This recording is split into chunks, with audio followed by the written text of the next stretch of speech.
Confuse रहते हैं कि मुझे किस लेंस को चूज करना चाहिए, मेरी आंख के लिए कौन सा लेंस सुटेबल है। वो आपको इतनी सारी कैटेगरी बता देता है, लेकिन आप कंफ्यूज हो जाते हैं, आप समझ नहीं पाते हैं कि मेरे लिए कौन सा लेंस अच्छा रहेगा, कौन सा लेंस अफोर्डेबल रहेगा, किस रेंज में कौन सा लेंस ज्यादा benefit. Welcome back to my YouTube channel. देखिए, आज की वीडियो के अंदर मैं आपको बताने जा रहा हूं कि जो आप चश्मा यूज करते हैं, आपने देखा होगा कि मैक्सिमम लोगों की आंखों के ऊपर चश्मा लगा हुआ है और हर कोई की आंख कमजोर होती जा रही है, दिन पर दिन आंखों के अंदर कमजोरी आती जा रही है और मैक्सिमम लोगों की आंखों के ऊपर चश्मा चढ़ता जा रहा है। लेकिन जब आप एक ऑप्टिकल के अंदर चश्मा बनवाने के लिए जाते हैं, वो आपको डिफरेंट डिफरेंट टाइप के डिफरेंट डिफरेंट कैटेगरी के लेंसेज दिखाता है और आप कंफ्यूज रहते हैं कि मुझे किस लेंस को चूज करना चाहिए, मेरी आंख के लिए कौन सा लेंस सुटेबल है। वो आपको इतनी सारी कैटेगरी बता देता है, लेकिन आप कंफ्यूज हो जाते हैं, आप समझ नहीं पाते हैं कि मेरे लिए कौन सा लेंस अच्छा रहेगा, कौन सा लेंस अफोर्डेबल रहेगा, किस रेंज में कौन सा लेंस ज्यादा बेनिफिशियल है और मुझे कौन सा लेंस प्रीफर करना चाहिए। तो देखिए, आपके दिमाग में भी अगर ये सारे क्वेश्चन है तो आप बहुत अच्छी जगह आए हैं। इस वीडियो के अंदर मैं ये सारे टॉपिक डिस्कस करूंगा, जिसके अंदर मैं बिल्कुल जीरो से लेके हाई लेवल तक के लेंसेज के बारे में बात करूंगा और साथ साथ उसको आपको कैटेगरी वाइज बताऊंगा कि कौन सा लेंस किसके लिए सुटेबल है, किसके लिए बनाया गया है। जो पहले टाइम में लेंसेज अवेलेबल होते थे वो कांच के लेंस होते थे। मान लीजिए आपका चश्मा किसी वजह से नीचे गिरा और गिरने के बाद तुरंत से ब्रेक हो जाता है, मतलब वहां पे कांच के लेंसेज का यूज होता था। लेकिन अब क्या हुआ, मॉडर्न टाइम के अकॉर्डिंग चेंजेस होते चले गए और जो कांच के लेंस था उसकी जगह पे आ गया फाइबर का लेंस। फाइबर के लेंस को मैक्सिमम लोग जानते हैं, बहुत सारे लोगों को फाइबर के लेंसेज के बारे में पता है, बट लेकिन ये जो फाइबर का लेंस है, ये लेंस ऑप्टिशियन के अंदर, मेडिकल के अंदर इसको फाइबर के नाम से नहीं बल्कि इसको किसी और नाम से जानते हैं। का जो नाम है वो है हार्ड कोट लेंस या फिर सीआर लेंस। देखिए, एचसी लेंस या फिर सीआर लेंस के नाम से जानते हैं, लेकिन इसको मोस्ट ऑफ द पीपल जो जानते हैं वो जानते हैं फाइबर के लेंस के बारे में। तो देखिए, अगर मैं बात करूं फाइबर के लेंस के बारे में, तो जो फाइबर का लेंस है वो कुछ दिखने में इस तरह से होता है।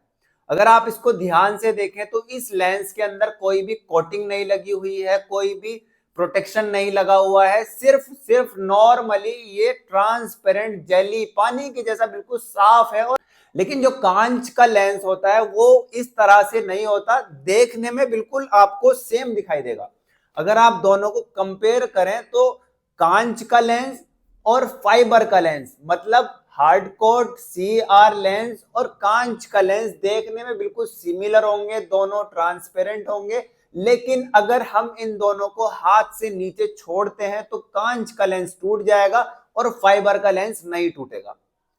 तो इन दोनों के अंदर अब आप कंफ्यूज हो रहे होंगे कि आपको दो लेंस बताए तो हम कौन सा लेंस चूज करें। देखिए, जो कांच का लेंस है ये काफी हैवी होता है। मान लीजिए इसका अगर हम वेट की बात करें तो इसके कंपैरिजन में इसका वेट, कांच वाले का वेट ज्यादा होता है। तो आप जो है हार्ड कोट यानी सीआर लेंस को प्रीफर कर सकते हैं, मतलब आप फाइबर का लेंस लगवा सकते हैं। अब अगर हम बात करें फाइबर से ऊपर की तरफ, देखिए मैंने आपको कांच के लेंस के बारे में बता दिया, मैंने आपको फाइबर के लेंस के बारे में बता दिया। अगर मैं बात करता हूं आपको और एडवांस लेंस की, तो इसके अगला जो एडवांस आता है वो हमारे पास आता है ARC लेंस। लेंस है उसका नाम है ARC, मतलब एंटी रिफ्लेक्टिंग कोटिंग लेंस। ये लेंस उन लोगों के लिए डिजाइन किया गया है जिन लोगों का लैपटॉप का यूसेज ज्यादा है, जो पूरे दिन लैपटॉप का यूसेज करते हैं, पूरे दिन कंप्यूटर का यूसेज करते हैं, पूरे दिन अपनी सामने स्क्रीन का यूसेज करते हैं। तो उन लोगों के लिए डिजाइन किया गया एंटी रिफ्लेक्टिंग कोटिंग। इसके अंदर जो हार्मफुल रेज लैपटॉप देता है वो बहुत ही मिनिमम होती है, तो उनको ये अवॉइड कर देता है, अपनी तरफ से वापस निकाल देता है, जैसा कि आप पिक्चर में देख सकते हैं। और आप इस लेंस की तरफ जा सकते हैं अगर आपका यूसेज लैपटॉप स्क्रीन का ज्यादा है। अगर मैं फोर्थ नंबर लेंस की बात करूं तो सेम इसी के जैसा लेंस होता है जिसका नाम है ब्लू ब्लॉक लेंसेज।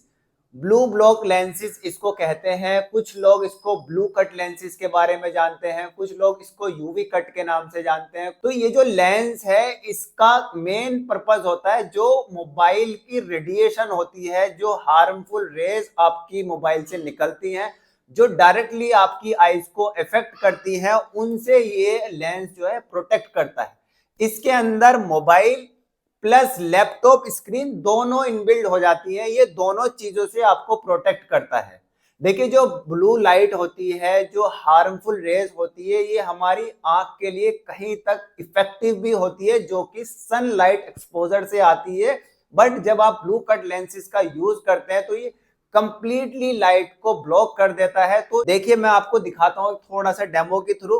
ये हमारे पास जो लाइट निकल रही है ब्लू कोटिंग की लाइट है जो हमारे मोबाइल हार्मफुल रेज मोबाइल देता है। अगर मैं इसके आगे ARC लेंस लगाता हूँ, देखिए दोनों लेंसेज बिल्कुल देखने में सिमिलर हैं, आप कंफ्यूज मत हो जाना ऑप्टिकल के पास जाके, ऑप्टिशियन के पास जाके कि आपके लिए कौन सा ज्यादा बेनिफिशियल है। देखिए अगर मैं बात करूं आपकी, तो ये जो लेंस है अगर मैंने इसको इस लाइट के आगे लगाया तो इस लाइट में कोई भी इफेक्ट नहीं आया, कोई भी चेंजेस नहीं आया, जैसा पहले दिख रहा था सेम वैसी ये लाइट दिखाई दे रही है।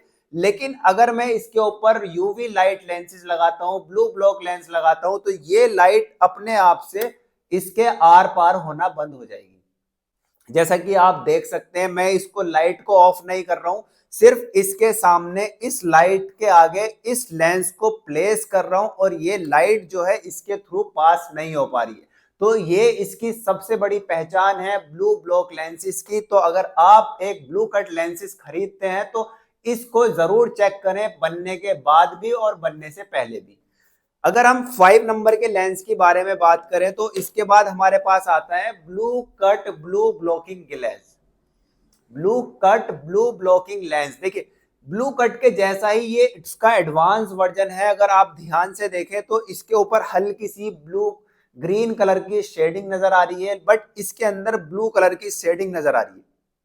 तो जो blue cut blue blocking lens है ये बिल्कुल same as it is work करता है ब्लू कट लेंसेज के जैसा, बट इसके अंदर क्या है कि एक एक्स्ट्रा अमाउंट ऑफ लाइट इसके ऊपर डिफ्रेक्ट कर रखी है जो आपको ब्लू कलर की शेड देता है। जैसा कि आप ऊपर पिक्चर में अच्छे से देख सकते हैं, नीचे आप मेरे हाथों में देख सकते हैं कि इसके अंदर ब्लू कलर की लाइट नजर आ रही है, बट इसके अंदर ग्रीन कलर की लाइट नजर आ रही है। तो इन दोनों का सेम पर्पस है। अगर आपको मोबाइल फोन का ज्यादा यूजेस है तो आप इन दोनों लेंसेज की तरफ जा सकते हैं। अगर मैं 6 नंबर लेंस की बात करूं तो सेम इसका एडवांस है, मजेंटा कलर में ये लेंस अवेलेबल होता है।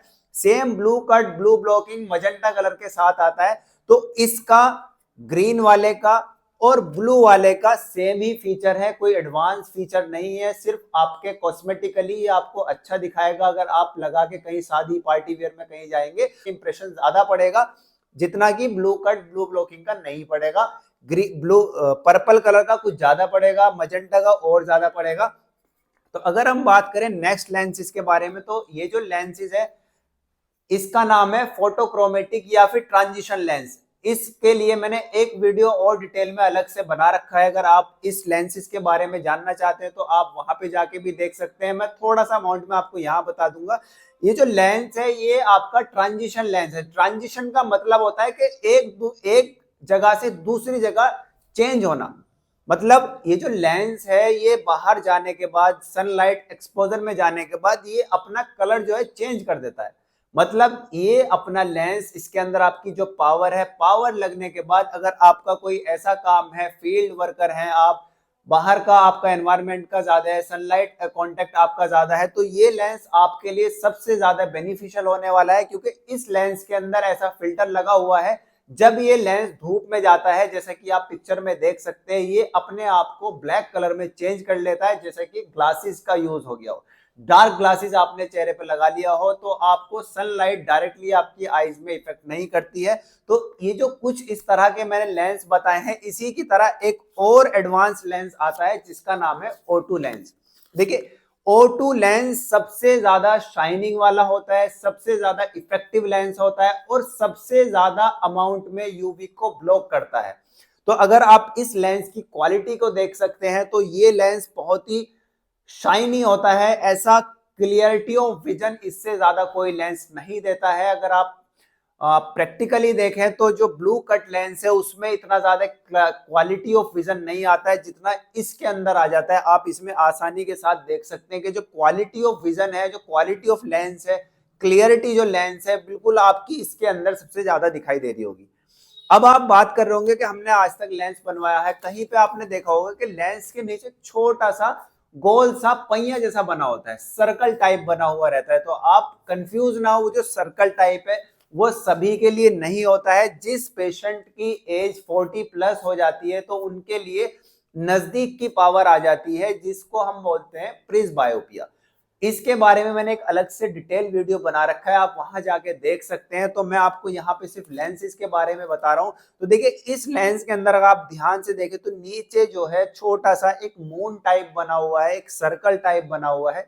तो यहाँ पे हमारी पास की रोशनी होती है, यहाँ पे हमारी दूर की रोशनी होती है। जिन लोगों का ऐसा काम है जो आप बिल्कुल टेबल पे बैठ के करते हैं और उनको सामने भी देखना है, उनको लिखाई का भी काम करना है, उनको लैपटॉप का भी काम करना है, तो उन लोगों के लिए डिजाइन करा गया है। इसको बोलते हैं बाईफोकल लेंस, और ऑप्टिकल में, मेडिकल में इसको बोलते हैं केटी। तो ये लेंस अगर आपके लिए बेनिफिशियल है, आपका ऐसा काम है, तो आप इसकी तरफ भी जा सकते हैं। और इसी का एक एडवांस लेंस जो कि मैं लास्ट लेंस के बारे में बात कर रहा हूं, उस लेंस को बोलते हैं progressive addition lens. Progressive addition lens मतलब कि जो लेंसेज है इसके अंदर आप देख सकते हैं केटी के अंदर एक नियर पावर है और एक डिस्टेंस पावर है। लेंस के अंदर 3 पावर इनबिल्ड होती है, मतलब एक नियर पावर, एक डिस्टेंस पावर और एक इंटरमीडिएट पावर। जिन लोगों का काम नियर में भी है, डिस्टेंस में भी और इंटरमीडिएट में भी है, और वो इस निशान को नहीं चाहते हैं, आप कहीं शादी पार्टी में गए हैं, कहीं इफेक्ट फंक्शन में गए हैं और आपको ये निशान बुरा लगता है, सामने वाले आपको टोकते हैं कि ये निशान कैसा दिख रहा है, तो आप इस लेंस के तरफ भी जा सकते हैं। अडेप्टेशन की अगर मैं बात करूं, अडेप्टेशन का मतलब ये होता है कि कुछ लोगों ने अगर चश्मे का यूज करा हो तो वो पहली पहली बार चश्मा लगाते हैं, उनके हैवीनेस शुरू हो जाता है, ऐसा लगता है कि सामने से कुछ चीजें दूर भाग रही हैं, या फिर जब आप चल रहे हैं तो चक्कर आ रहे हैं। तो अडेप्टेशन की अगर मैं बात करूं तो सबसे ज्यादा अडेप्टेशन पीरियड जो होता है वो होता है प्रोग्रेसिव लेंस का 15 टू 20 डेज, मतलब 15 से 20 दिन के अंदर वो आसानी के साथ अडेप्ट हो जाता है। अगर मैं बाईफोकल के बारे में बात करूं तो इसका है 4 से लेकर 10 दिन तक का, 4 से लेकर 10 दिन में इजीली अडेप्ट हो जाता है। अगर मैं नॉर्मल चश्मे की बात करूं, नॉर्मल पावर की बात करूं, तो इनका होता है 2 से 3 दिन तक अडेप्टेशन टाइम। बट अगर आपकी हाई अमाउंट ऑफ पावर है, बहुत ज्यादा हाई मायोपिक है या फिर बहुत ज्यादा हाइपरोपिक है, तो उसमें adaptation time according to power changes होता रहता है। तो आप उसके ऊपर अपने ऑप्टिशियन से, अपने ऑप्टोमेट्रिस्ट से, अपने ऑप्थेल्मोलॉजिस्ट से आसानी के साथ पता कर सकते हैं कि मेरा अडेप्टेशन टाइम कितना होगा। वो आपको अच्छे तरीके से बता पाएंगे, क्योंकि ये डिपेंड करता है कि आपकी आंख में पावर कितना है। मिलता हूं मैं आपसे जल्दी नेक्स्ट वीडियो में। जब तक आप चैनल को लाइक करें, शेयर करें, सब्सक्राइब करना बिल्कुल ना भूलें।